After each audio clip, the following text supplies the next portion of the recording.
I think we're ready to go. Shoud, Wings of Hope, number 3. Yep.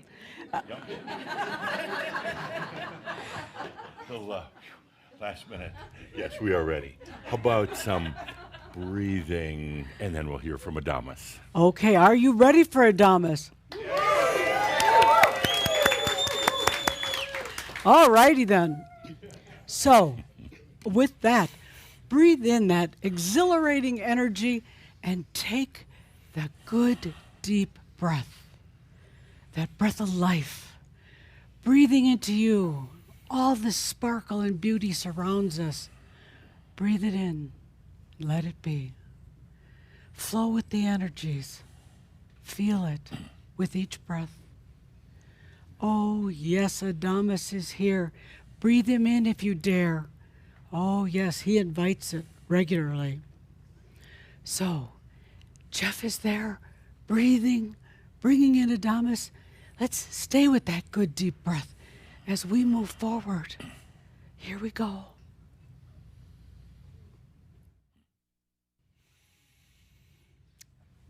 I am that I am. Adamus of Sovereign Domain.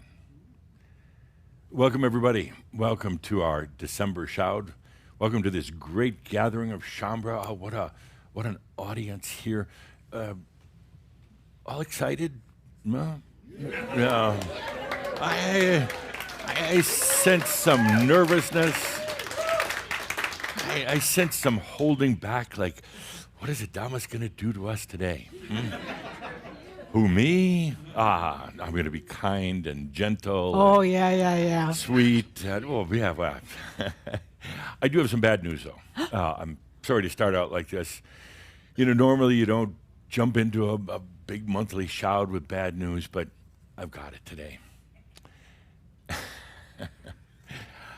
The bad news is, believe it or not, that we, the Ascended Masters, don't know everything. Well, I don't think that's funny. Does anybody else think it's funny? Is anybody else laughing? I don't think it's all that funny. No, we don't. We don't, and it kind of surprises me sometimes that Shambra think that we know everything, like what's coming up next. Things can be going along in a certain direction and take a very fast turn at the last possible moment. It happens all the time now.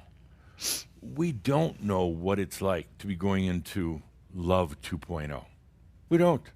We've got our theories. We can talk about it. We can channel it. But believe it or not, we as Ascended Masters have not experienced it.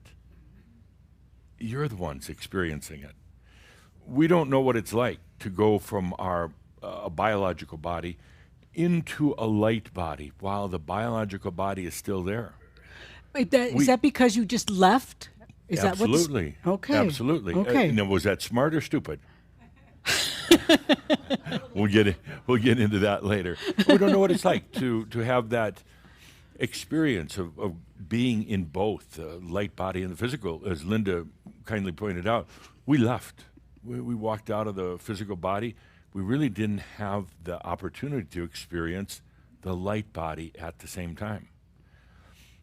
We don't know exactly the ultimate effects on light as it relates to what's happening on the planet. We can theorize, we talk about it up at the club, we go back and forth and discuss, but it's you who are experiencing it, who are learning.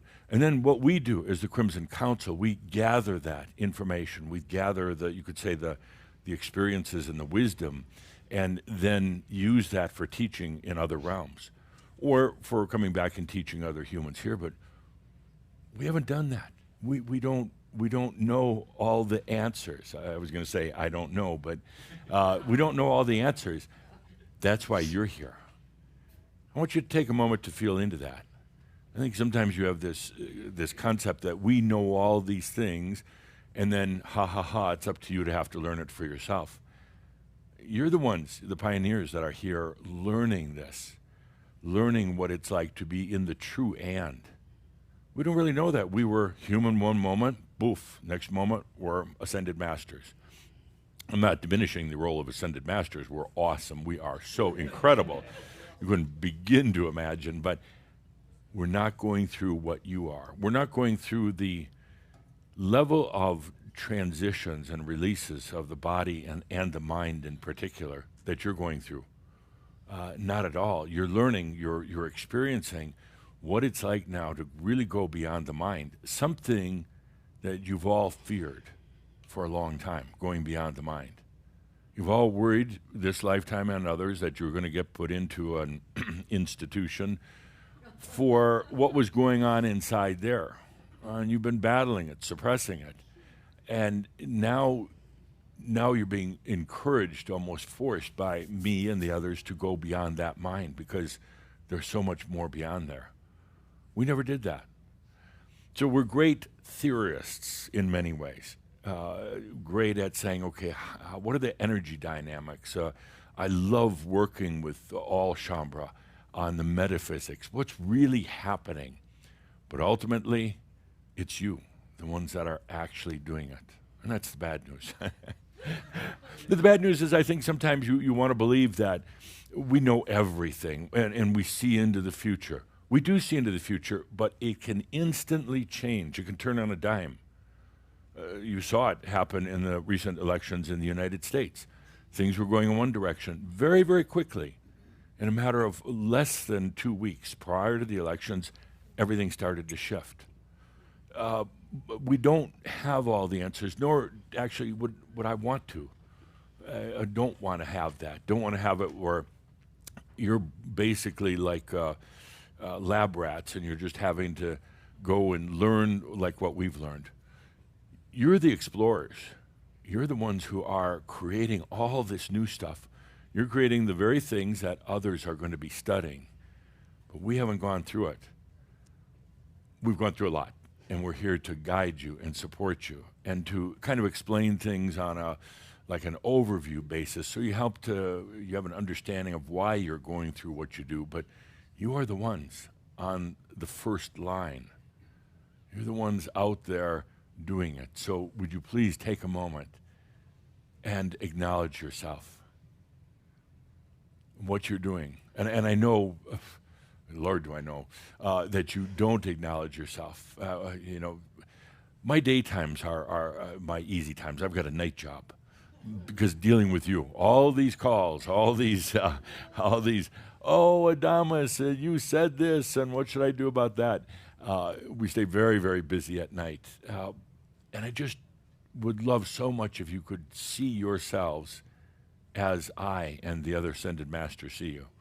We're cheering for you. We're rooting for you. There's never negativity like, oh, they don't know what they're doing. And well, there is for me. But they're holding back. Not at all. It's this great sense of honor for you, the masters, because of what you're doing, what you're going through. What you're going through is I mean, you know it to an extent, but it's unprecedented. What you're doing to your body and your mind and your past lives and everything. What you're doing is truly amazing. And for the most part, you're staying intact. I guess that's the most amazing part of all. They're doing a pretty good job, aren't they? Yeah. Yeah. How about you? Are you holding it together? Some days better than others. Yeah. And, sometimes you think, well, what's wrong with me? I just, I'm losing it and, just can't cope with things. Based on what you're going through, it's amazing that you have held it together. Let's take a deep breath with that in honor of what you're doing. We don't have all the answers. Sometimes we pretend we do, but we really don't. We can help you from a guidance standpoint, help you to see some of the things that are in your blind spots, but you're the ones doing it. You're the ones that are affecting this greatest change on the planet. It's a sweeping change. It's not like any other lifetime you've ever had. And to add to it all, while you're going through all this, I'm going to ask you to feel into it. While you're going through all this, all your past lives are also going into their realization. They don't understand what's going on. They don't have the the discussions like what we have, but they're going through their releasing, their challenges, they're coming to realization. And you're kind of the leader of the pack for them. You're the inspiration. You, from now, are going back to visit them in the past to try to tell them it's going to be okay. All this is happening right now. All this is happening in your everyday life, and you wonder sometimes why you're feeling the intense pressure, why you're feeling you might be losing it. So I wanted to start out with bad news. The rest of it is all good, all good. I would like to acknowledge a couple of wonderful, well, they're not even guests today, they're wonderful friends. They wouldn't miss a holiday celebration like this for anything. We've got FM. Oh. And, yeah. And Sart. And, yeah, Sart. Yeah. You forget Sart. I'm sorry. They already forgot about you. Remember that T-shirt? Yeah. And Edith. They won't miss this for anything. And also Carolyn is with us today. So let's take a deep breath. Welcome all of them. They want the party. They want the party. So I also want to welcome all the new ones that have been tuning into Crimson Circle for the past, let's say, 6 months to a year. A lot of new ones coming in. Yeah. I've got Burik Caldra out on the circuit doing these interviews, and he's taking the wrath for things I say, but that's okay. He signed up for it. But it's bringing in a lot of new ones. Oh, a lot of the listeners don't like it at all, but there's some it kind of hits the spot. They hear something. They hear, they hear themselves is what they hear, and then they come into Crimson Circle, learning more, trying more. How many of you here today in the audience have been here only since 2024? Couple, good. Yeah. Couple, you can raise your hands. It's okay. So very quickly, I want to go have Linda take the microphone, go around the room. What would you tell the newcomers to Crimson Circle about Crimson Circle? What would you tell them? So, Linda, please. Okay. I'm volunteers, right? Yeah, volunteers. And let's keep this, remember, keep it distilled, keep it relatively simple. Go ahead. What is said is a real reflection of yourself. You'd say that to the new ones? Yes. Okay. And they say, what the hell does that mean? No, I'm serious. You have to really explain it to them. Like, okay, what does that mean now? Really put it in real terms. Put your 5-point harness on.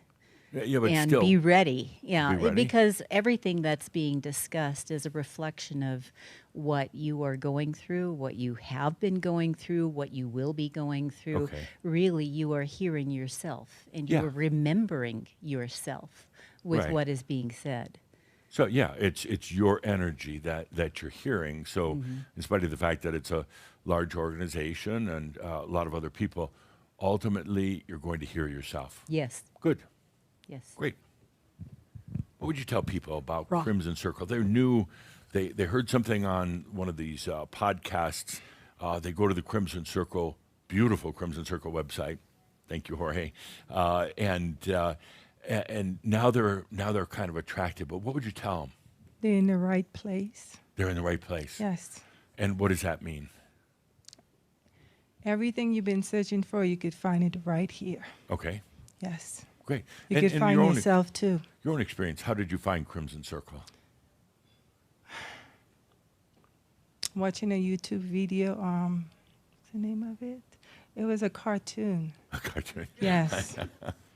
And I don't remember all the details, but that's how I saw Mr. Jeffrey. And Tom and Jerry, No, the Flintstones, something like that. No. It was a cartoon about Crimson Circle? No. Oh. He was doing his own stuff, no. Okay. But he introduced you guys at the end, and I went over and I took a look. Ah, interesting. Yes. Good. I finally found what I was looking for. Yeah, good. Yeah. Thank you. Thank you. A couple more. What would you tell people? Crimson Circle is, what, a cult? Why not? Why isn't it a cult? I mean, yes. I was Do you thinking think on. Crimson Circle is a cult? No. Damn it. Try so hard to be one, and they just won't let us. What is a cult anyway? Well, you have to follow someone rather than following you. Right. And when it's like Hotel California, you can check in, but you can never can't check out. out. Yeah. Okay, good. All right. I told you that. Yeah. On those days where the train, or no, when the light, you're seeing the light at the end of the tunnel, be careful. But What is that light at the end of the tunnel? Yeah. No, I mean, it's the train coming at you. Right. No, but yeah, you But think it's the train, but what is it really? You. Exactly. Yeah. Just feels like a freaking train. Yeah. Yeah. And eventually it will clear and you will see the blue at the end of the tunnel. Great. And to the newbie says, great. How long is this going to take? A couple months? No. No. Well, no, I think the new ones will have it faster than the what do you think? call us, the founders? Yeah, yeah. You think? Yeah. Huh? Why? Yeah. The ones I've met seem to be more aware, more conscious. Okay. Up to a point. You know, there's a lot to be said for those of you who have been around for a while. A lot to be said. A lot of grit. You really went through a lot. It is so deep and real within you. Everything you went through. I don't think that many of you founders, ones who've been around for a while, would want to do it the fast track way. I mean, in other words, just kind of skip over the details and think you're there. I think you had to Go through it. feel every part of it. Right. And would you suggest that to the new ones, that they get down on that gritty basis, what you went through? If they would choose to. Yeah. If they would choose to. Yeah. But is it a good thing? Or is it better to just kind of get the what do you call it? The Cliff Notes version, the abridged version, quickly on your way to realization? Would you trade in your own experience? No. Oh, God, no. No. No, I feel that I know myself on levels that most people would never fathom. Right. I mean, you delved into it, deeply into it. Into it. And it hurts it really hurts It at hurts. times. It's really, really tough. If you could just let go of one thing in all your experiences, one thing that you really wished hadn't been there. Losing my family. Losing your family. Yeah. What, did they turn on you, or did they literally depart the planet? No, they turned. Yeah, yeah. Shunned. Right. Right. Was that needed? Yes. Yeah, kind of. That's a tough Yeah. one. Yeah. What else?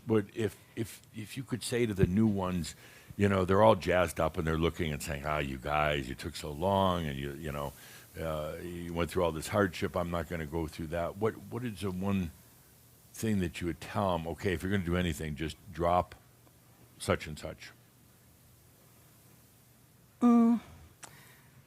That you don't know how to love yourself Okay. because you do know how to love yourself. Right. It's Right. trusting. Good. Right. Thank you. And Well- thank you for honoring your own journey. Sometimes it's so easy to say, I'm just going to go back on the path, and I'm not going to do any of this anymore. But what you've accumulated along the way is tremendous depth. Tremendous. Okay. Keep going.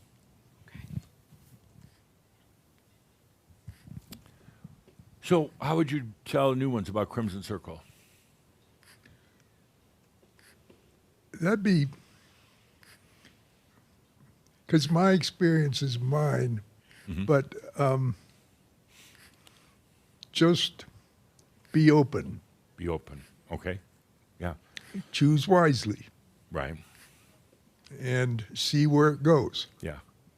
What would you tell them about Crimson Circle as a group, though? How would you describe this group? Some of the most interesting and people that you want to be with. Good. Okay. What advice would you give them before they came to an event like this before they jumped in? What kind of like words of wisdom?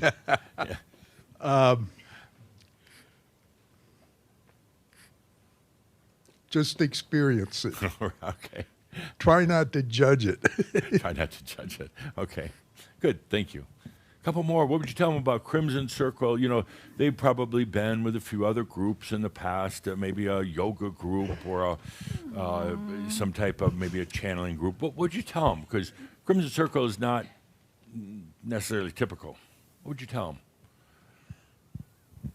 Well, it is not typical, but it gives you, the camaraderie. You can identify with people that kind of are going through what you're going through, which it seems like the typical person in mass consciousness is harder to relate to. Right. And Crimson Circle gives us the ability to, well, first of all, realize our own sovereignty. Right. I don't say that word right, sorry. Sovereignty, that's good. We knew. Yeah. And I thought you said sobriety, and it's like not in this. that's what it teaches you not. You're like, it's not AA. Right.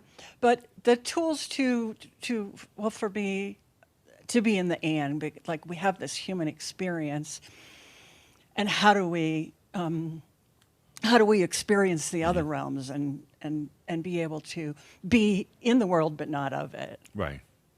Okay. Is the greatest tool for me. Okay. And what was one thing I asked Susan before?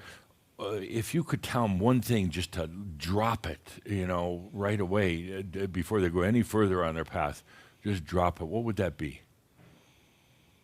It's not easy. It comes up against all your demons, all your dragons, who's really your soul. What would you tell them to drop, though? Oh, something you would drop. I'm sorry, I misunderstood that. Right. Yeah. Drop. Say, the most useless thing on your journey is... I don't know, caring what anybody else has to say. Well, that's true, too. Yeah. I think Jeff wants to drop your that. smallness. Drop your I'm not good enough. Okay. Drop your... You're skirting on it, what I have in mind, but you're almost there. Pass it to Jeff, if you would. When I was, kind of becoming a metaphysical junkie, and I came across a lot of YouTubes and came across, a lot of your interviews, the thing that I really embraced was the way you poke fun at Macchio. And that's the thing that, because I was like, I got to learn how to meditate. I got to get my crystals going. All of a sudden, I'm like, oh my God. Yeah, ultimately I got to be you responsible. Did anybody else do that? I didn't actually do it. Oh, you didn't. Oh, okay. I'm true Shambra. I thought about it. I never did it. So what's the one thing to drop? You're going to tell somebody, especially somebody coming into Crimson Circle, you got to drop this one thing. Well, I was going to say drop Macchio, but that's good. Yeah. Okay. But I can think of it. And I'm very, very impressed with Shambra, particularly when we do our live workshops. I used to have to take a few drinks before I went before I conducted a workshop, because there was so much Macchio, and it was just so thick and overly syrupy and so unfocused and just crap. Now, with all Shambra all around the world, very, very little. Very little. First of all, I think you hide it from me if you had any. But secondly, I think you've let it go. I mean, this is a real journey. And the Macchio, the distractions like alchemy. That whole thing about alchemy was just a huge distraction to get a lot of people out of the way for the real work we were doing. The whole distraction with, and I'm not going to go on a rant here. Collider is trying to stop me. I'm not going to go on a rant, but the whole distraction with aliens and UFOs and conspiracies. What is it that humans love so, or what is it even that Shambra loves so much about conspiracies? Anybody? Give it a shot. What's this conspiracy stuff all about? Yes. Drama. A lot of drama, yeah. Yeah. Do you get into the conspiracies? Did you get into them? Maybe in previous lifetimes. Yeah, not this lifetime? I hear it, and then I think you get into it, and then it's like, no, I don't think so. Yeah. Good. Anybody else? Why do people get into the conspiracies? There's a lot of Makyo. And you hear it all the time. And then they have that smug conspiratorial attitude. Well, you just don't know. You don't know the people I know. The expert from out of town. Right. Yeah. You don't, and also the escaping of responsibility. Right. Blaming it on something else, putting it off somebody's going to somewhere come in else. and rescue you. Yeah, it's a lot of drama, you know. Yeah. You really get people going. It's a lot of fear, a lot of drama, and a huge amount of Makyo, distraction. You still see it once in a while with Shambra, not so often, but the conspiracies, and it's the cabal, whatever they call it these days. It's the 5 rich families in the world, and you know, so what? Even if it was, I'd say the biggest conspiracy is the church, but it's right in front of you. You know, you drive down the street, you see 6 of them. You know, how much of a conspiracy is that? Oh, or you could say conspiracy is the taxes, you know. But even if there was these alien conspiracies, and they were flying these hovercraft all over, they were flying, what do you call them, your drones all over. So what? It's not your conspiracy. It's not your problem. Let all the muggles, all the feeders rush over to that and talk about, are they aliens, or is it a foreign government, or is it just a couple of 13-year-old kids that are having a whack job fun time scaring everybody, you know, which is probably more likely. But I'm glad you brought up the whole Makyo thing, because it's a huge distraction, and everybody does it. Everybody. You've all done it in the past. The new ones coming in are going to do it to an extent, but then you get over it, and you get back on your journey. You get back on the way, and you realize that it was just a distraction. There's no answers there whatsoever. Okay, a couple more. What would you tell us, the new ones, about Crimson Circle? How'd you tell them about this organization? I would ask them if they are taking care of themselves. Right. And stop taking care of everyone else and taking care of the world. It's time to take care of yourself. Very true statement. But what would you tell them about Crimson Circle? That we take care of you? No. No. Hell no. Hell no. Yeah.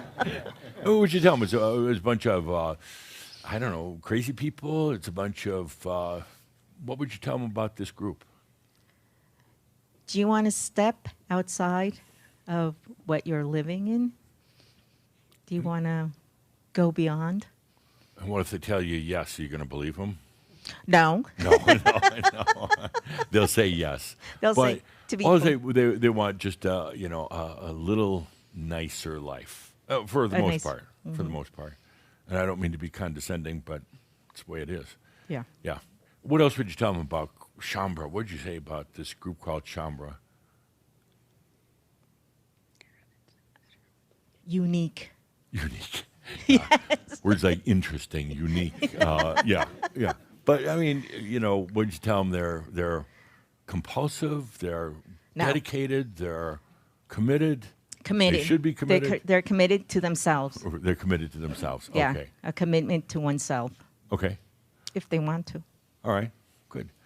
And next, thank you. What warning would you give them, Tad?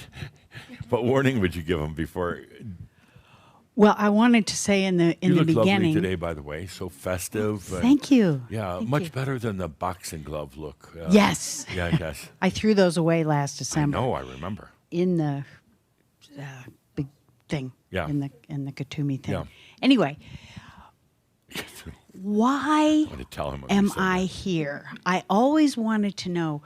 It's like, this is trite, but what is the meaning of life? What am I doing here? Mm-hmm.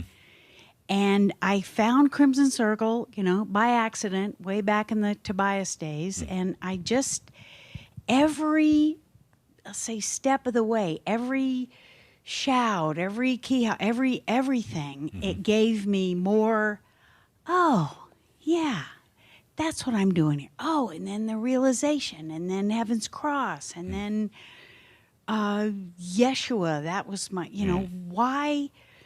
It really gives, I'll say, life, my life, your life, meaning and relevance and importance. And it just. But it hasn't always been easy. Oh, hell no. Yeah. No, Yeah, no, no. not at all. No. Yeah. No. But that's okay. I mean, you run into some walls and. Is it? Well, I always thought, you run in, you fall down, you cry a little bit, and you go, okay, well, I'm just going to keep going. And Right. and every like I said, every word out of your mouth, Adamus, and all of our friends, our colleagues and comrades, we're genuine. We're really the genuine article, and we're just it's not easy, but it's fun. Fun. But, Yeah. well, kind of fun. Kind of. I don't know. But you channeled, or you had the right word that I would have used. If somebody is new to Crimson Circle, what do you tell them? I mean, there's so many different ways to tell a story. You tell them it's a bunch of crazies that met in the time of Yeshua, or think they met at the time of Yeshua, and they've been on this journey, and they've come back together at the time of Tobias, and now they're not only have had their realization, but they're staying on the planet to, bring light at this very important time. Yeah. But That's exactly what I was going to say. Yeah, Thank yeah. you. No, I'm just Perfect. We're channeling each other. But the word you used, the word I would use to somebody that's new and wondering, well, what's this group about? What's the real dynamic? I'd use the word genuine, Yeah. like what you used. Really genuine, and it ties back into what you said about Makyo. There's not a lot of Makyo. It's so genuine.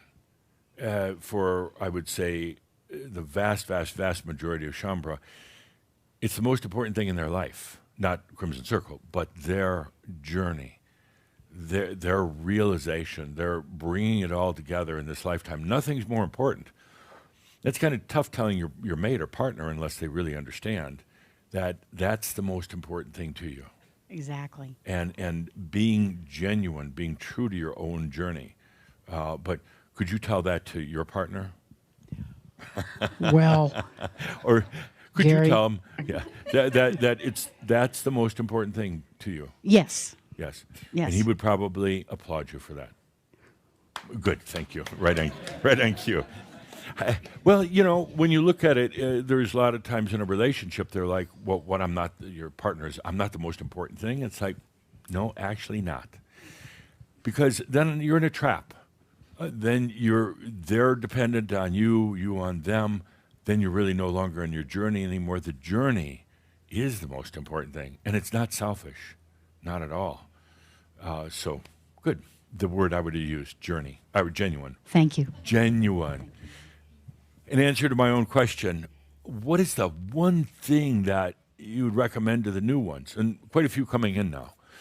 I feel that there's a lot have joined with Crimson Circle in the active part, but a lot of them still in the peripheral, kind of watching a little here and watching a little there. They're still not quite sure. They are wondering, what's this group about? And how much are the membership fees? How much, what is the tithing? What are they're literally, and perhaps, Jorge, you could try to find this out, but I sense people going in and what are the rules? They're looking for the list of rules that you have to abide by. On the internet, they're trying to find what are Crimson Circle's rules. Maybe you could do a search on it, but a lot of other people are. What is this group about? There's something I like about it, something that really scares me. What is this group about? The thing I would recommend to anybody, including you today, as they get on their journey, which you know what that's like. It's long, it's challenging, it's difficult. One thing, above all, that you really should drop, or they should drop, but they're not going to until it really hurts, is doubt. Is the doubt. Could you imagine for a moment your own journey without the doubt factor? where you're just you're following your true intuition. The mind and the brain don't generate the doubt, which they've been trained to do. You don't allow it, even if it comes in, which you're afraid to do. And so now, can you imagine just all that doubt? It doesn't mean that you're not being discerning. There's a huge difference between that doubt and discerning. Doubt is that, you know what it feels like? There's an energy to doubt, right? I mean, that you can feel. You can feel it in your body. And it's really ugly. Discerning is not like that. Discerning is a little bit more mental, thoughtful. But doubt, gets you right there. And it's a terrible thing to drag along the journey. It's been probably your worst enemy along the way. Doubting yourself. And, we have very smart Shambra all around the world, and they still doubt themselves. The doubt is kind of like, it compresses you. It makes you really small. It's kind of a sickly, ghastly feeling. It's not good. Why do you let it keep coming back? What would you tell the new ones if they said, well, I doubt myself. I doubt, whether I'm doing the right thing or not. Why do you keep inviting it back? Anybody? Linda on the microphone. Why do you let doubt in? And don't tell me that you can't do anything about it. It's a game for whatever purpose.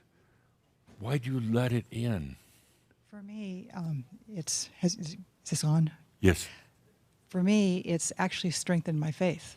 It strengthened your faith. So you've used doubt. I've had people come to me, are you in a cult? Or are you this, that?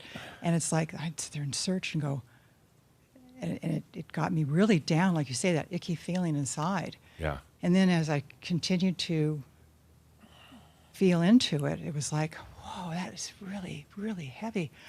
I don't feel like that when I'm feeling myself. Yeah. When I'm feeling light, when I feel my light. Yeah. And it actually has, for me, just recently that happened, and it has strengthened my faith in myself, my trust in myself, and my knowingness.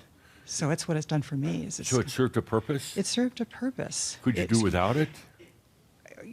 Absolutely. Yeah. Could do without it. I could fly a lot higher that way without it. Right. But in this particular case, what it was almost like was like the last piece of the thorn that was in my side or my heart that just kind of went, oh no, I don't doubt anymore. Yeah. But it really hit hard. You really can't afford to doubt anymore. No. But yet it's there. It's like this constant demon that's there. It and was. And it'll tear you apart. Yeah, it was a really tough few days. So how do you let go of doubt?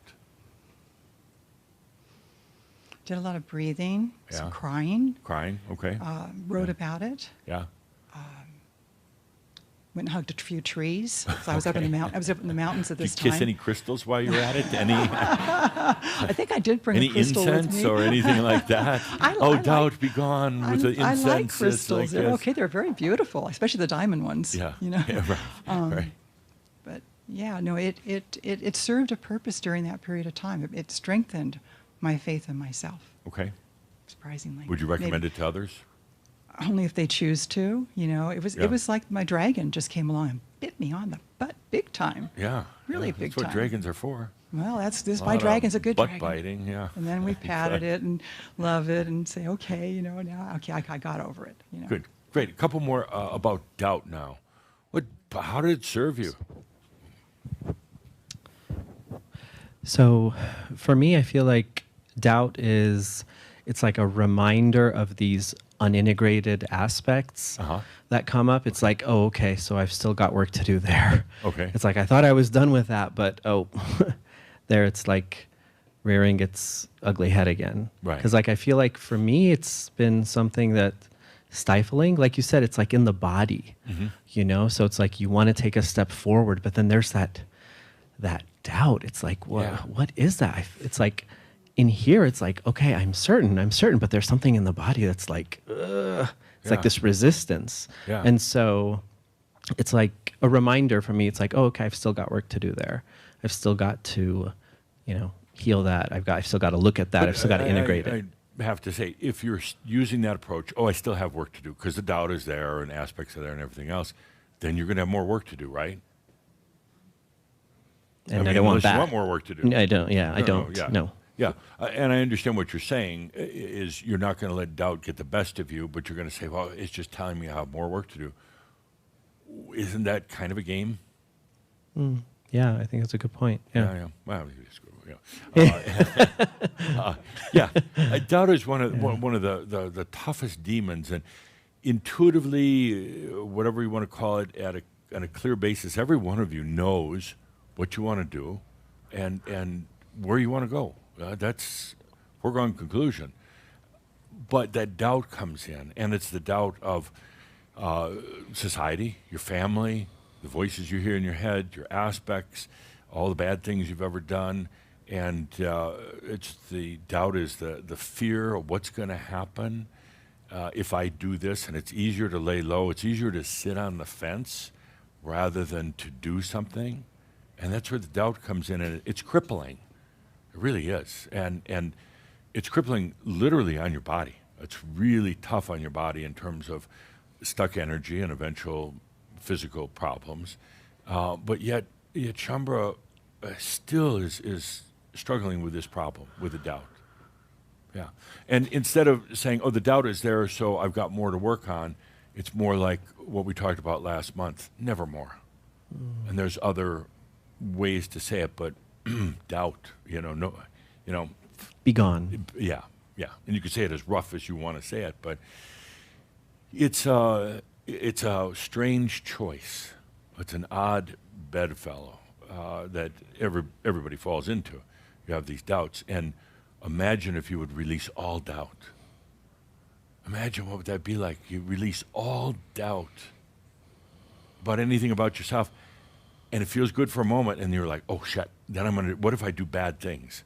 What if I do stupid things? What if I suddenly the doubt is kind of a governor or a limiter on yourself. It holds you back so you don't do stupid things or say stupid things. But ultimately, the doubt is what's stupid. I mean, I've said this over and over, but you're not going to do stupid things at this point. You're not. You're way too far along. You're not going to do unconscious things unless you're doubting yourself. Good, thank you. My point on this, thank you, dear Linda. We're done for a little bit. My point on all this is to talk about these things like doubt, because you've all experienced it. You all know what it's like. I would say it's gone beyond its useful purpose in your life. It really has. And the useful purpose is maybe you used it to kind of fit in with others. Maybe I shouldn't do something because then I'm going to be really odd. You're too far along. You're too odd. So it's too late for that. The doubt is a very, very old energy dynamic. And where things are going right now, there's no place for it. There's really not. Where what's up ahead of us, particularly in this next year, there's no place for it. It's going to really hurt if you let that doubt dictate your life. That's, I would say, one of the biggest, boldest moves a human can make is to go beyond their own doubt, to recognize it, and then say basically never more. Because now all the limits, all the inhibitors, all the things that you would think kind of hold you in and keep you kind of sane and functional, suddenly they're gone. There's no barriers anymore. There's no fences or walls or anything else. It's wide open. But on the other hand, you have to. Where we're going with all this work, with the new ones, by the way, which I thank you for being here, there's no place for the doubt. It's kind of like what's like having the brake on while you're trying to accelerate fast, and you're going to burn out your brakes. It's like going out on a marathon run and putting on an extra 50 pounds of weight on your back. There's just no place for it. everything's moving too fast right now, way too fast. The changes that you've seen this year, for instance, or let's say last couple of years, are going to be nothing compared to what comes in the next few years, particularly next year, 2025. I'm going to talk more about it in Pronost, but I want to end this year with Shambra by saying you got to get rid of it. I'm not politely asking; it's not a suggestion. I'm not putting it out as a soft message. You have got to get rid of it in order to really be able to understand, to cope with what comes next. There's a tremendous amount of light now on the planet, and it's come in since Heaven's Cross. There's a tremendous amount of light, you could say, all around you. And you wonder sometimes, well, where is it? Where is it? And I'd say, stop doubting it and just allow it. And then it'll become very, very evident. But as fast as things are going, the doubt is like riding along on a motorcycle, on a beautiful open road somewhere, just nobody around. You're going as fast as you want to go, but then putting your legs down, putting your feet down on the ground to hold you back. Why? You say, well, I'm afraid of going too fast. Well, I know, but you are going fast. I mean, why drag your feet? Why let that doubt get in the way? It's an awful, awful feeling. And one of my bigger concerns is that it affects the physical body. It comes from the mind, but it really affects the body. It affects your energy level. It affects the natural flow of energies in the body. It creates stuck energy. Feel into the word doubt itself. And you feel into the word, whatever language you happen to use that word. Doubt, stuck energy. Slow or held back energy. And it simply has no place where we're going to be going this next year. So we're going to be somewhat taking it into Marab for just a minute, but as much light is on the planet, and what is light? Imagination. As much light is here and available now, it's you could say it's begging to be used. It's wanting to be used. It's here, it's available. It's like a full tank of gas, and it wants to now get out there, do something with and through you. Get into the metaphysics a little bit here. So you got a tremendous amount of light that's been coming in. Shambra gets very excited. They're like, oh, yeah, we're going to bring in all this light.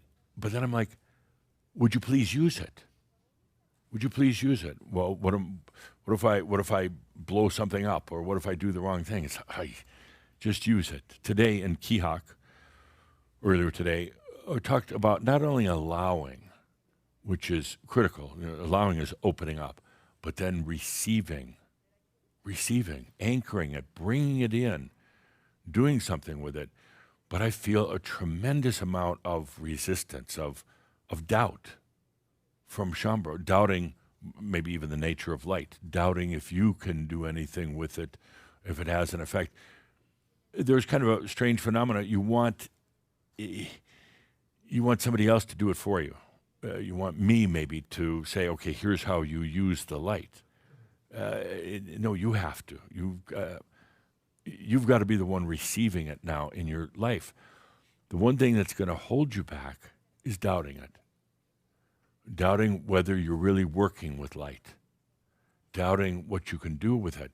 Doubting yourself. Are you capable of handling it? So often you think of light in terms of power, and it's not. So in a way, you're afraid of the light because it's like, whoa, this is a lot of power coming in. It's not power. You don't have to be afraid of it. It's a lot of things. It's clarity. It's imagination. It's tremendous potentials, but it's not a power. It's not a force at all. I think some of you have kind of gone askew with that. You're looking at where's the light, and you're looking for a force. It's not. We'll go in and experience it in just a little bit, but it's there, and it's there for you to receive without doubting.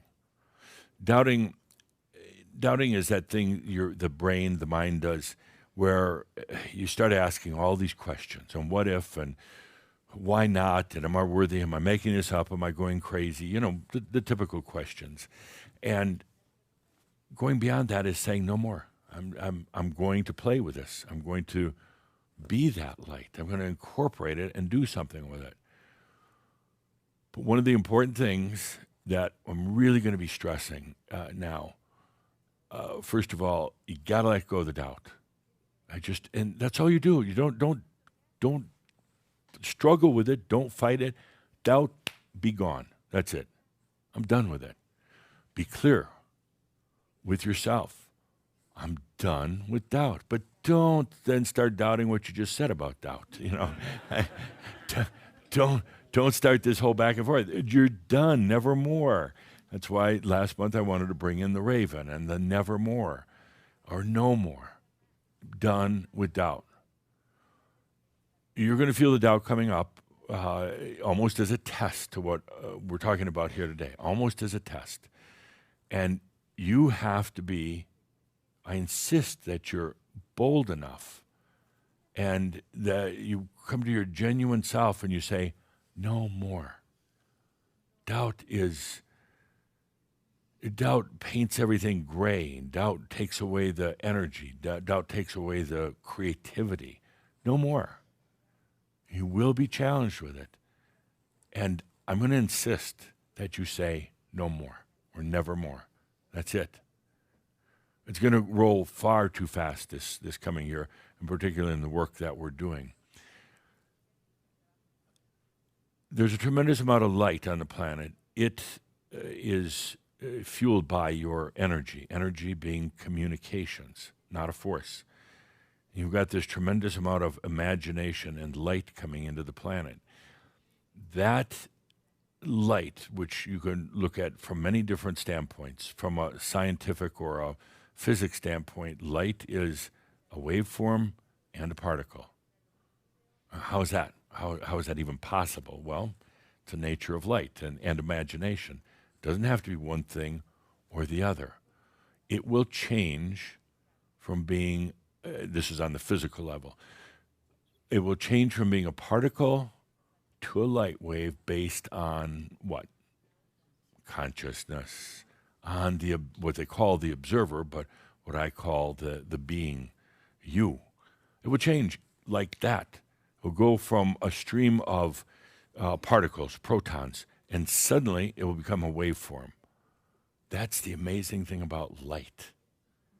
There's really no other substance like that anywhere. And it's only occurring when light comes into this realm, into the 3D. In the non-physical dimensions, light is different. But once it gets to this realm, it has a dualistic, non-duality element to it. It's a contradiction in many ways. The important thing is that the light right now that's here will serve you as a waveform or as a particle. That very light is also the thing that can transform the reality. We got to get through this through Caldera. It can transform reality far, far, far faster than evolution itself. Evolution is very slow, very, very slow. Light can change it like that, beyond the dynamics of evolution. Light can change things, anything, physical, emotional, anything. Light can change that. So even if there is a science about something, science about action, reaction, science about gravity, for instance, science says that gravity pulls everything in. Not true at all. When light comes in, light can instantly change it without a lot of thinking, without science, without hocus pocus, without any other energy input. In other words, you don't need transformers and high voltage electricity to do some sort of alchemy. Light is the alchemy. All the rest of that with, incantations and fires and sulfur and all the rest of that was a joke. Light is the alchemy, and it can change anything, be it thought, be it matter, be it a void, emptiness, true emptiness. Light can change that. Light is not something that you can necessarily direct from your mind, your human mind. Light is directed, light is commanded from your imagination, because it is imagination. So with all that said, got to get over the doubts. Otherwise, it's going to really hurt, particularly this next year. Got to get over the doubt.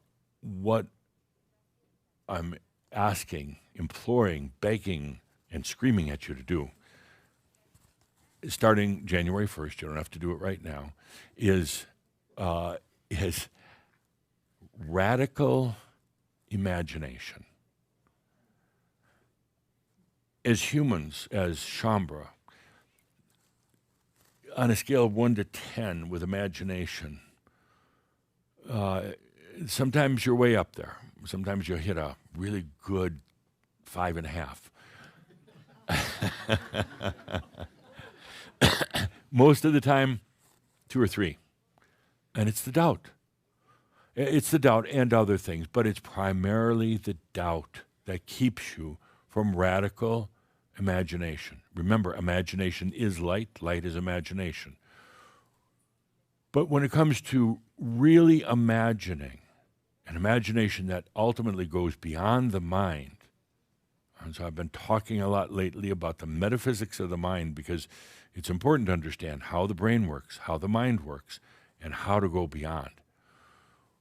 With this radical, I carefully chose the word, radical imagination is going to serve you.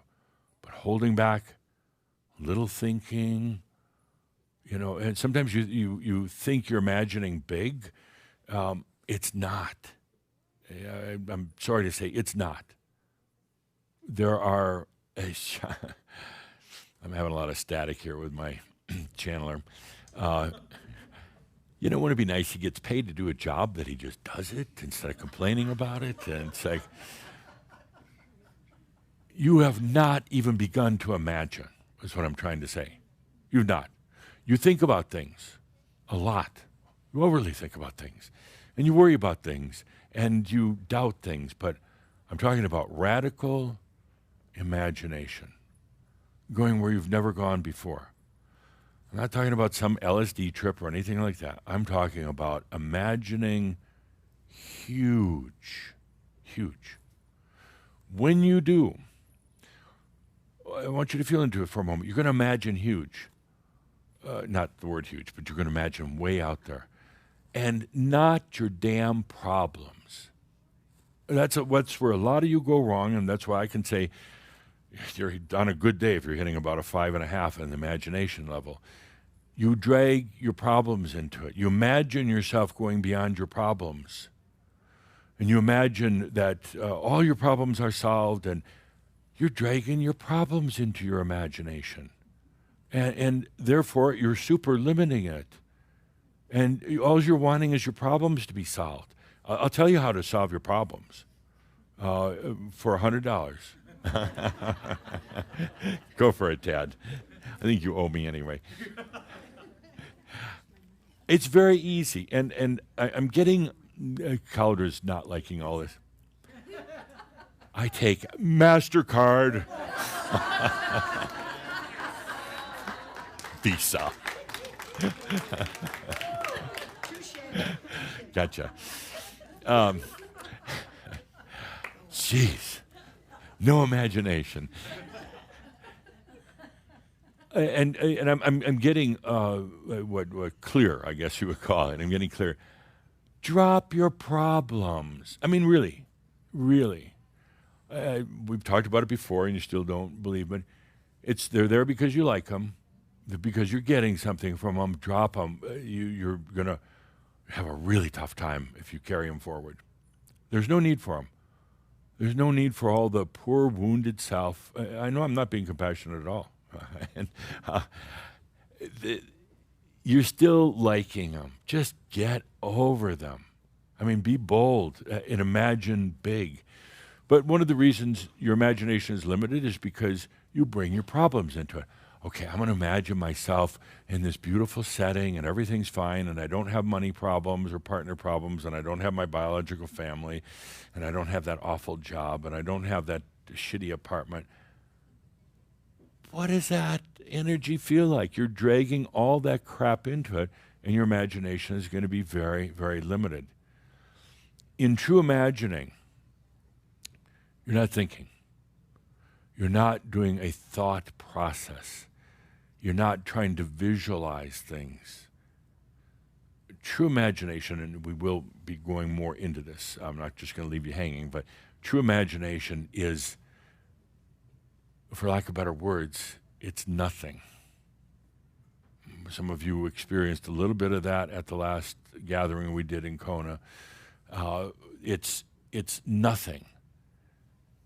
Because the moment you start interjecting your thoughts and your mind into it, and just trying to visualize in your brain and your mind's eye, you're not really imagining, and not much anyway. You're kind of thinking a lot and daydreaming, but that's not imagining. In order to imagine, you go beyond all that into nothingness. And that's radical imagination. Radical imagination is not just imagining the perfect kumbaya world, or you as a hovering human or astral projection or teletransporting. Those are silly, really silly and immature. True imagination is going into nothing and then experiencing the next, what happens. And you haven't been so good at that. You're imagining how to get out of the shithole life that you might have created for yourself. Oh, Caldra hates me today. But I have to be bold and blunt. I really do, because here's what I'm seeing. I'm seeing all this light has come into this planet. It's kind of just hanging out, waiting to be used in a practical way. We got the, what you call the frequency, the vibration of the planet is like higher than ever before. We have a lot of stuff happening because of that. It's like we've energized everything on the planet, the good and the bad. It's all being energized right now. Everything's happening at breakneck speed. I'll talk about that in Pronos, but not because of AI, but AI is facilitating it. We have everything happening very, very fast, and there's no room anymore for the doubt, for the dragging old stuff, for the pity parties, for, oh, poor me, I have such a terrible life. You got 2 weeks to ask yourself, why did you create that terrible life then? And what do you want to do to change it? What are you going to do to drop the games? We've got so much to do, and it could be so incredibly beautiful and easy, but not if you're dragging the old stuff. So radical imagination. And it starts with nothing, but then you start applying it into your everyday life after you've experienced this, and you start thinking different, and therefore on a human level, even imagining different. You're not imagining, for instance, a better job. It's not about that. You're imagining your own joy. Maybe you're imagining now the relationship with your light body, but you're not doing it on, you're not imagining just rudimentary human things. So let's do a little bit of radical imagination right now with some music. And we're going to be coming back and revisiting it, so it's not just a one-off deal here. You already know that there's so much more out there. Well, out there, it's actually, that's not even a true statement. It's right here. there's so much more. You know that. I think you intuitively know that what you call the past and the future are right here. It's just a matter of perspective. You're looking at what you call the now, but also the past and the future are right here.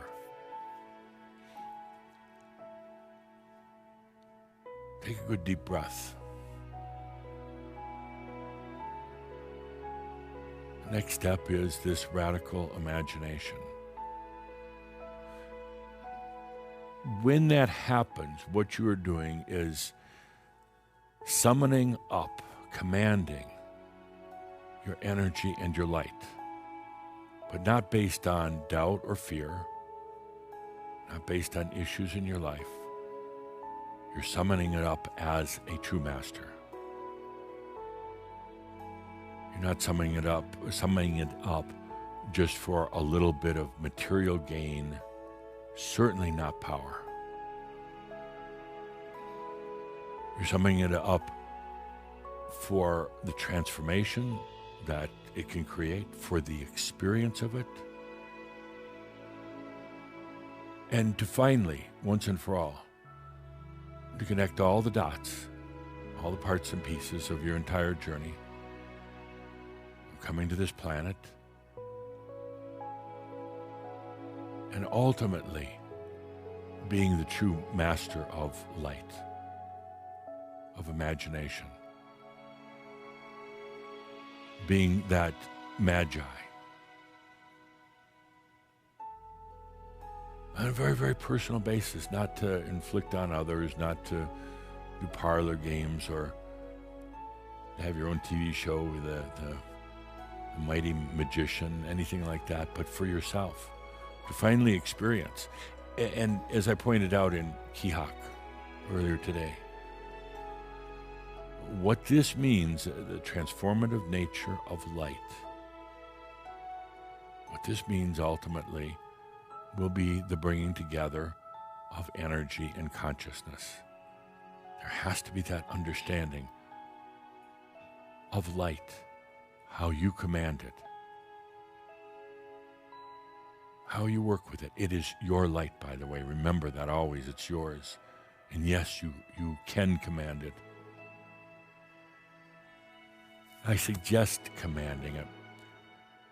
Taking responsibility, taking charge, not just thinking it's somebody else's or somebody else is going to do it for you.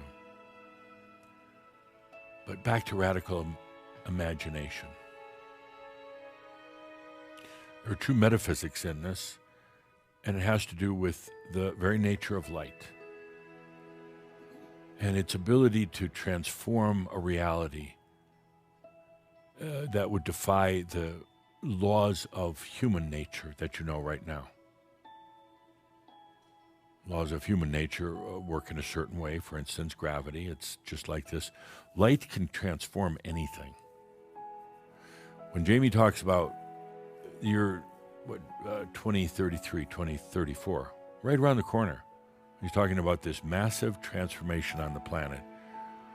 It's almost unimaginable because that cannot possibly happen in 8, 9 years, 7 years? Cannot possibly. Because things move too slow. There's a progression. There's a natural unfolding. There are systems in place that could not respond that quickly. However, when you understand the true nature of imagination and light, oh yes, it can. Anything can happen. There's a definite metaphysics in it. If light can change from particle to waveform in an instant based on the consciousness of the being, of the observer, light can do anything. Jimmy talked about going through something he called the photon belt, the light belt. It's not a necessarily physical thing. It's not hanging out there, out in your outer space in the universe. It's a shift that occurs. Jamie talked about the the shift that would occur, and half the planet waking up one morning and it's a different place. But they're not shocked. There wasn't trauma. There wasn't some catastrophic event that had to take place. The light shifted it. And it shifted it so well that it didn't create a lot of questions or what the hell happened. It's just like, oh, okay, this is where we're at now. It's the same for those who happen to wake up that morning and they're still on the old earth. They're still in a place filled with war and inequities. The light shifted it for them too. Let's take a deep breath into radical imagination, where you let go of everything.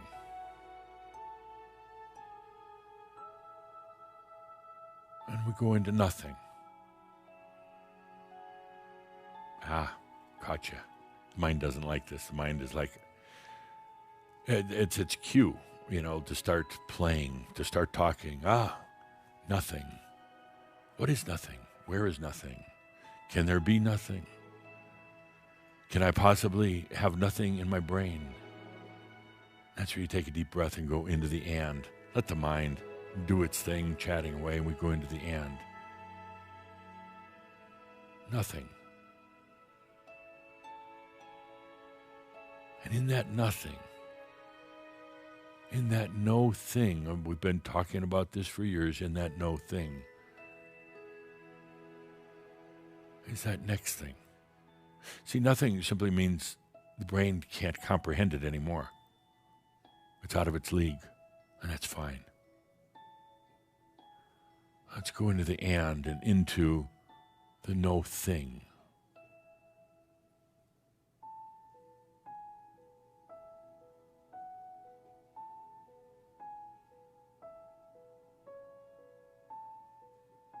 And you see, it's kind of a joke, because there is no thing such as no thing.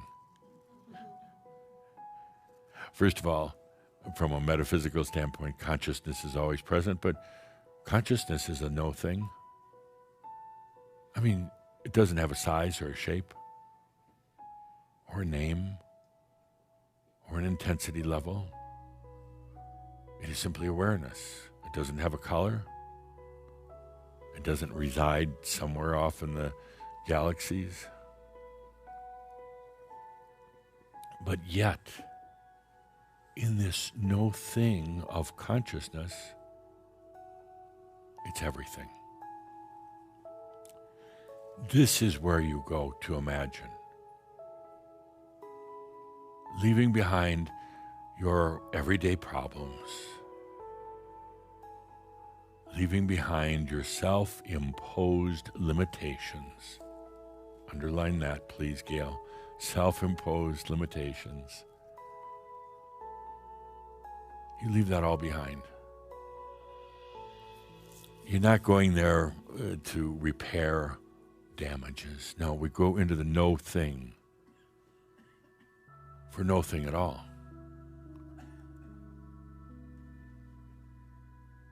And yes, there's part of you that it's the and part. Might be doubting, might be falling asleep, coughing, whatever it's doing, distractions. But we go into the and. We go into the no thing. Take a deep breath. And how do you get there? You just allow it. That's it. I'm there. I'm in no thing. You're going to hear chatter in your brain, but that's the and. So we'll push that off to the side for a moment. No thing.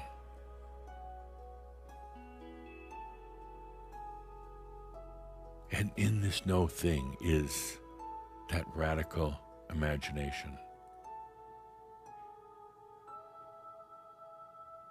Let yourself enter into it. It's consciousness. It has potentials.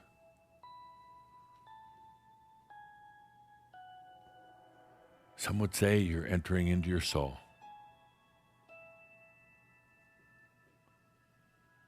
but it doesn't have all the human directives and words and rules, and you don't have to pay dues, you don't have to sign an oath, nothing like that. It's no thing.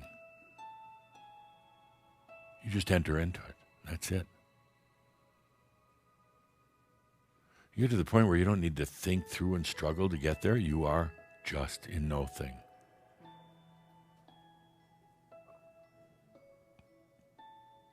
But yet, there's still awareness. In this no thing is still the I exist.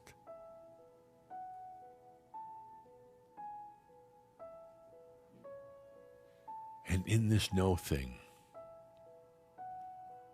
are the deepest levels of imagination. Now, the human part would be tempted to say, oh, good, what can I imagine out here? All these colors, unimaginable wealth. I imagine myself as this eternal, beautiful being. But no, we're not going to do that. That's child's play. Here in the no thing of true imagination, you're not using your mind or your brain to try to visualize. You leave that all behind. And what you do now is just take a deep breath.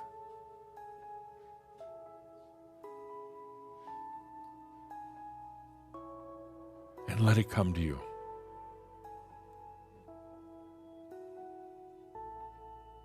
There's no force or effort, no having to conjure up thoughts or images in your mind. Radical imagination is entering into no thing.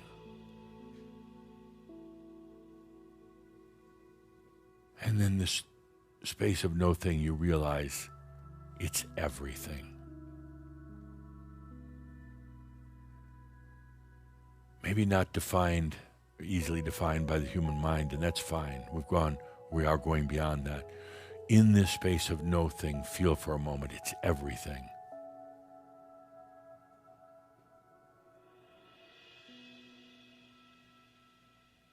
And here again, the human mind might be trying to interject thoughts, concepts, images. That's fine. Put it over in the other side of and allow yourself to be in this no thing.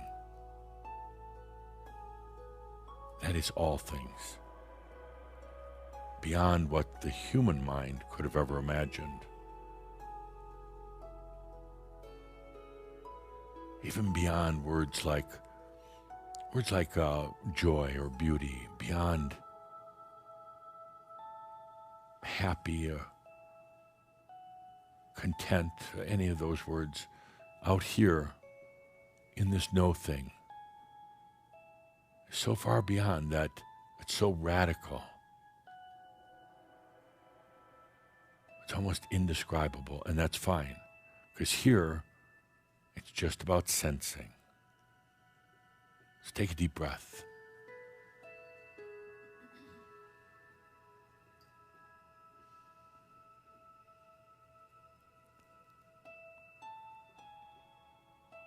You've been here before. This is not new. You've been here in this no thing many times. But you haven't done it consciously in your human waking state. This no thing is like home.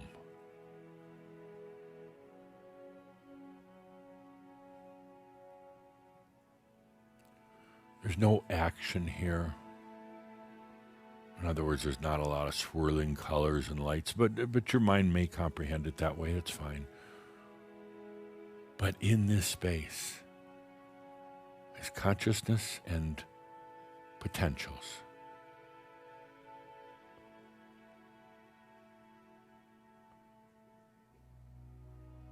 In the space of no thing. This is radical imagination. Radical because you're not trying to force thoughts or ideas or visuals. You're just here in awareness in the space.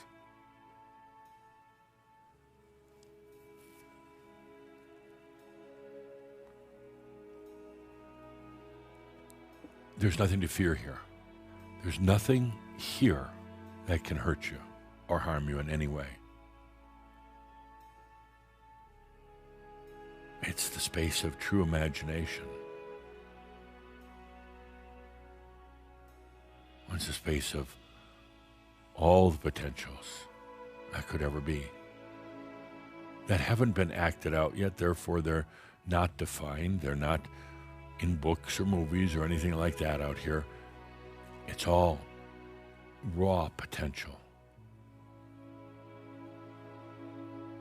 Take a deep breath in no thing.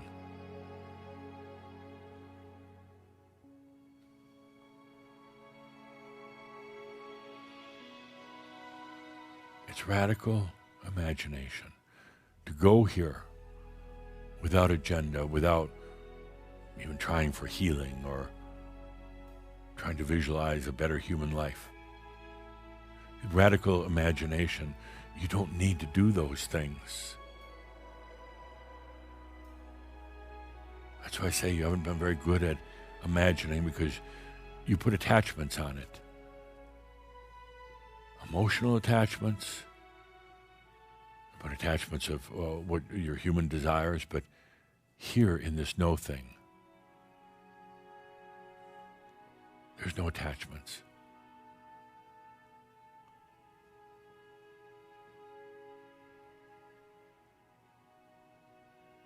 There's no healing that's done here.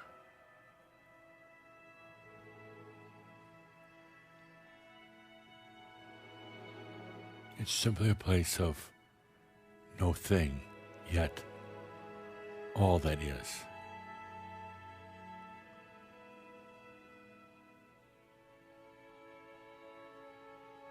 It's radical because few would ever expect to go to a place like this in the imagination. It's radical because you're not dragging fears and doubts, agendas, desired outcomes, any of that here. It's so radical. No agenda, no desired outcome. No desired outcome.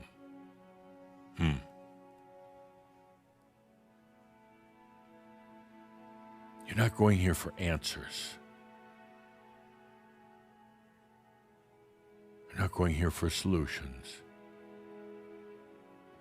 You're going here because this is, well, your light. The light that will eventually make its way back to you as a human on this planet. A light that then you will learn to utilize like your own lightsaber, not to chop other people apart, but to affect what you truly desire.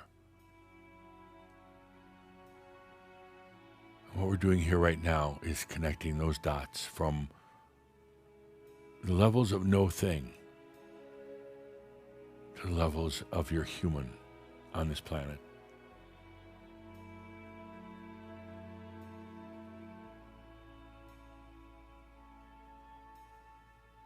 And while you're here in no thing and also sitting as a human, take a deep breath. And remember again, you're in the no thing, in the radical imagination, where you're not limiting yourself to what would be a desired outcome. You're wide open. You're in this realm and you're here as a human. And now, on both levels, simultaneously, take a deep breath and let it come to you.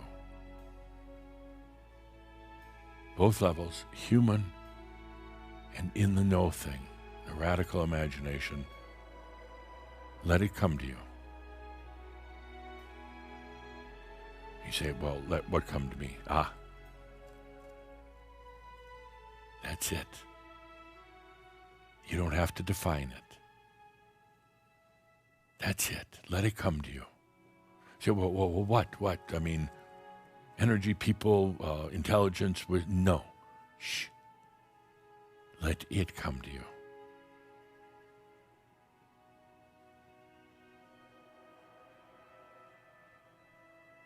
You don't have to worry about what it is. It's absolutely appropriate, congruent, tailored to you. And this is radical imagination and practical realization. Take a deep breath on both levels in this state of no thing, your imagination, your light. And now in the state of being the human, sitting here watching this, participating in it, let it come to you. Receive it. With such a radical imagination, you don't have to define it.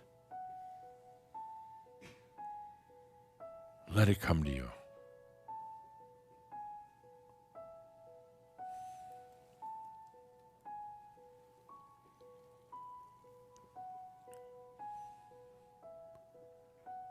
This is the metaphysics of light, how it works. Starting in the great, great imagination that I refer to as the no thing, because it would be incomprehensible to the human mind. So it becomes a no thing, but yet it's there. And then bridging it as your human here.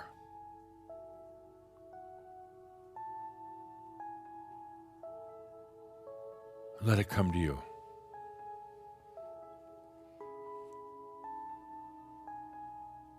And here's where that element of trust enters in, or on the negative side, the element of doubt. You say, well, what's coming in? What am I calling forth? Shh.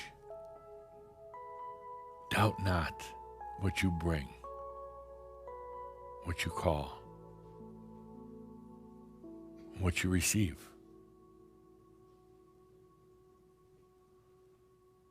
The human could have never really imagined. The human would have limited it. The human would have stayed within, I talk a lot about the story of the land of blue. The human would have stayed in blue.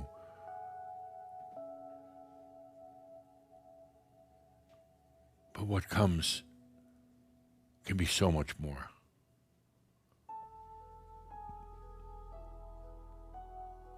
Radical imagination really is no mental exertion whatsoever. Not trying to conjure up images in your brain. It is going into these levels of imagination and light that are currently incomprehensible.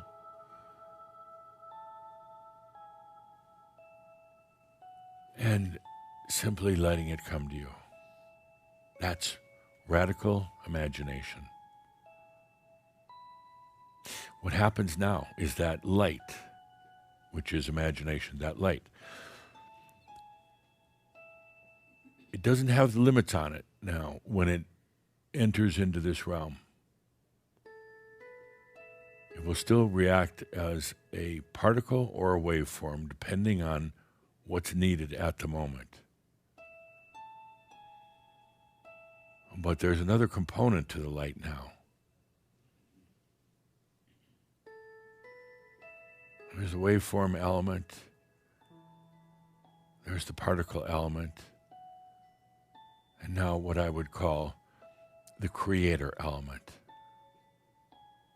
It's neither particle nor waveform. It is the dynamic of light connected with your energy now that allows true creation. unimaginable before, because the imagination was limited to, well, the mind. It was limited to your story. So if we apply this whole concept now of the radical imagination to you, your story, to the light that is bringing forth your story on this planet, and we apply all these physics now, with the imagination, the radical imagination, I want you to feel your story for a moment. In the limited spectrum of light that you've been using to create and to justify your story. In the days when you've thought, well, I can affect my story to a degree, a little bit here, a little bit there, I can make some progress, changing a little here and now. Suddenly now, that light allows the total change of the story in a way the human mind could have never imagined. You could say a transformation beyond anything you could have thought of. But a transformation that ties back to the greatest of your imagination, the greatest of your light.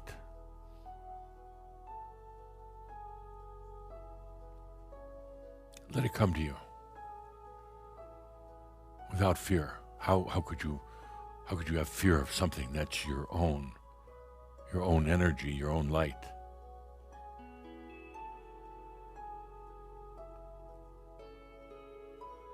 Let it come to you.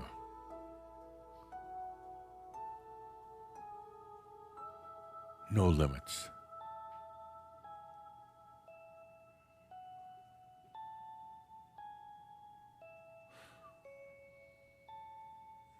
This next year is going to be a great one for the planet.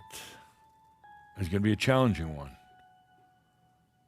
on so many different levels, challenging for people, and you're going to see a kind of a great, kind of a paradox in things, a great almost duality like it's never been before. Those who are managing it, working with it, those who are being crushed by it. You're going to be operating on a whole different level. Not on either one of those old levels. You're not going to be following the human pathway. You're not going to be following the part that's crushing. It's going to be a year of elevation. You can't bring along the crap. You can't. And we'll come back to this throughout the sessions, the year. Radical imagination, like you've never imagined before. That changes it changes the way you utilize light and energy on this planet. Let's take a good deep breath together. Let it come to you now. Both you in the no thing, in the great, great imagination, and you as a human. Let it come to you simultaneously.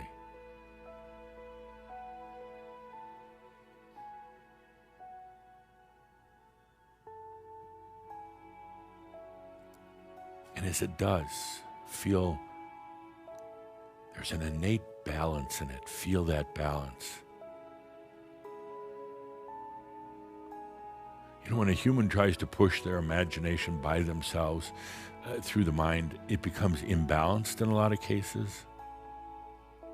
In the case of a lot of great artists, creative beings. But when you're approaching it now here from the no thing, the great imagination of the I am, and simultaneously as a human, the balance, the integrity, authenticity stay. You don't have to worry about going out of your mind. Let's take a good deep breath together.